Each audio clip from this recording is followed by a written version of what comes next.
Gatii majliisota almuuniyeemiin 2023 almuuniyeemiin oriijinaala roobii baalii kafe'aa jirru VIP fi almuuniyeemii hedduu bareedaa ta'e dhaqama maggaarrajaa isaa wajjin kana qofa odoon tahin majliisota hedduu haga 4-5 kan fe'aa jirudha. Garuu sababa roobaatiif viidiyoo walirratti kan isinii godhee fi isin ammoo hamma dhumaatitti ilaalu laayik sheer godh. Maashaallah tabarakallah Arabiyaa majliisii faashina VIP amma namooti hedduu biratti fudhatamaa fi jaalatamaa qabu akkuma sitti argitan kana jechuudha. Hedduu kan bareedu wanta inni qabu hunda har'a meetira 12 qabadhee akkasuma immoo carqii isaa guutuu as baalee roobee kan ergaa jiru magaalaa Shaashamannee irraa hordoftoota fi kabajamtoota kiyya assalaamu alaykum wa rahmatullahi wa barakaatu. Ashama harkifuun jirtu amantiif kutaan baga jiraattan isiniin jedha. Viidiyoo har'a ofii fufuraabaa jira xiqqoo biizii tahee jechuudha. Sababa roobaa namootiin hedduun meeshaa adda addaa fe'aa jiranii majlisni kun hedduu natti tolee jennaan fageenya irraayis dhiyeenya irraayis akka ofii kiyyaa jaaladhutti akka yeroo hunda baratametti isin hubachiisu waan barbaaduuf ofii isiniif waraabaa jira. Saniif viidiyoo seenuu dhabuu kiyyaaf na of kolchaadha. Akkuma sitti argaa jirtan yeroo hunda kan baratame kan gamaa gamana majlisaa taa'u almuuniyeemii VIP fi fireemii irratti kan baratame diikooraa yookiin diizaayinii bareedaa ta'e kana lama jechuudha. Gamaa gamanaan kan taa'u akkuma argaa jirtan kanatti kun cinaa gamaatiin yoo ta'e kun cinaa garanaatiin ta'a. Inni ammoo giiftii yookiin ammoo biratti dabalata kan dabalamudha. Abbaa 40 VIP jechuun kana kuno akkuma argaa jirtan kana makaddaa isaa akkasuma mootuyyuu beebitiraasii isaa teebilii isaallee akka laaltanii fi hordoftoota fi kabajamtoota kiyya viidiyoo kana laayik sheer gochuun namootiin ajajachuu barbaadan qofti. Maaliif warri biyyoota gurguddaa Awurooppaa qofti VIP ajajata warri biyya Arabaa hoo meetii isiniin jedha. Haa ta'u malee yeroo hedduu jechuudha waa'ee majlisaa isiniif ibsa kamtu caalaa umurazaanii hojjettanii nagaafattanii majlisni tokkoffaa irratti inni kunis boondidii oriijinaalaan bayaa kana jechuudha. Asitti ammoo tuyyuu hordoftoota fi kabajamtoota kiyya akkuma yeroo baay'ee isinitti isboonjii fi mukaan wal makee bayaa jechuudha. Haala kana fakkaatu isin ammoo humna keessanittis guddachuu danda'a. Kana jechuun kiyya birriin inni ittiin bitamu baay'ee guddaadha. Mitiriin takkitti kaareen takkitiin jechuudha qarshii 15,000 kanaaf yoo baay'ifattanii jettan hedduu guddaa dhufa. Akkasuma immoo carqiin isaa kun carqii oriijinaala tokkoffaa jechuudha. Kunuuti isa kana carqii kana boondidii dalaisiifachuu hin dandeettan. Sababni isaa jechuudha carqii kana boondidii yoo dalaisiifattanii jettan qarshiin isaanii dabala. Sababni qarshiin isaa dabaluuf carqiin kun baay'ee furdaa fi oriijinaala kan ta'u ilaalcha ijaatitti illee hedduu kan bareedu isin ajaa'iba. Garuu namni keenya carqii majlisaa biliclici yookiin ammoo kan ifaa qabu.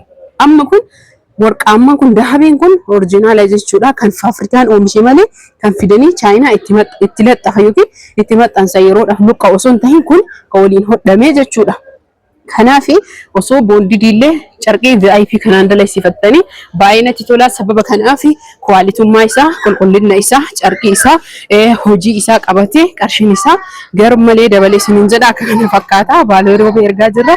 Isa qofa osoo hin tahin majliisota hedduu baay'ee teebiliin jidduu kanaa miti. Isinii galee teebiliin jidduu kun ka almuuniyeemiif bahee ka isaa ammoo tuyyuu israas kalarii akkanaati. Argitanii kun akkanaa kana teebiliin jidduu jechuudha. Guddaadha sunillee haa ta'u malee kana teebilii kana wanni kaa'ee teebiliin isaa amma fagoo jira fuudhuu hin dandeenye isiniin jedha.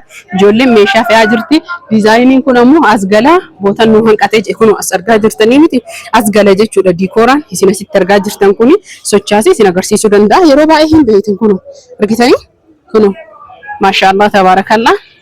Akka kana fakkaata isiniin jedha. Boondidii kana qofa osoo hin tahin boondidii oriijinaala tahee fi almuuniyeemii oriijinaala tahee kan asuma keessa hasaasallee Shaashamannee deemu hedduutu jira jechuudha. Majlisa kana ofii kiyyaa dheengadda makiinaa tokko Adaamarraa gaffisiifnee isiniin jedha. Shaashamannee hin jira garuu Finfinnee ka dhufuu fi xiqqoo garaagarummaa hedduu qaba isiniin jedha. Kanaaf ogeessi garagara hundi isaatuyyuu majlisa bakkuma argitanii daleessiifachuu bakkuma argitanii bitachuu odoon tahin waan seeraa dalagadhaa booda akka hin gaabbine isiniin jedha. Kanaaf isin jaaladha isin kabaja. Majlisa har'a fe'aa jirru hunda isaa akka fe'ama illee kan fe'aa jirrullee hunda isin agarsiisa. Viidiyoo kiyya laayik sheer gochuun amma dhumaatitti na wajjin tura akka itti bareeduu fi akka itti namatti tolu maashaallah tabarakallah.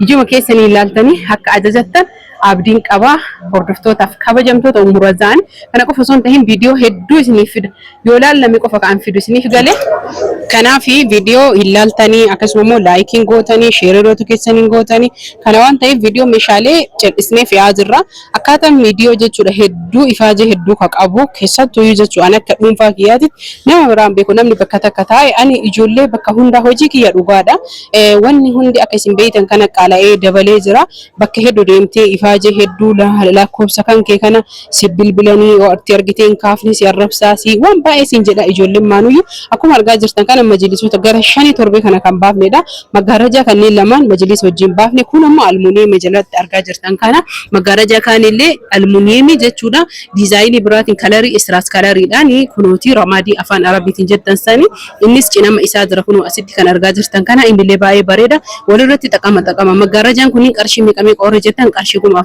45 35 diidamishan akkasuma 55 akka saayiziitii fi akka carqii bareedina isaatiin akkuma argaa jirtan kana akka keessa jirtanillee boru waraabee yookiin ammoo boru yeroo roobni jiraachuu baate yeroo feenu isiniif waraabee kan gadhiisu ta'a isin ammoo laayik sheer godha kan asirra jiru kunniin ammoo tuyyuu hundi isaatuyyuu kan fe'amee deemu warri meeshaa keessan dalaysiifatta keessattuu jechuudha hordoftootaaf kabajamtoota kiyya namootiin hedduun keessan maaliidhaaf akka ta'een beeku meeshaa hin dalaysiifattanii booda ammoo yaada jijjiirtanii kunooti asitti ammoo tuyyuu boondidii abbaa 40 hedduu carqiin isaallee bareedaa ta'e carqii VIP akka reef isiniin jedhesaniin kan dalagamedha baay'ee namatti kan toluu fi carqiin isaa oriijinaala ammoo boondidiin ana biratti mufaddala haa ta'u malee amma majlisni baay'ee akka kiyyatti natti tolu an akka keetitti yoo jettan kaartaadha kaartaa kana carqii VIPtiin osoo wal makanii dalaysiisanii baay'ee namatti tola hedduu nama gammachiisa kanaaf waan baay'ee bareeduu fi namootiin hedduun ammoo qarshii qofa laalina meeshaa oriijinaala meeshaa filatamaa meeshaa bareedaa yoo barbaadanii jettan lakkoofsi bilbilaa ka asirra jiru kana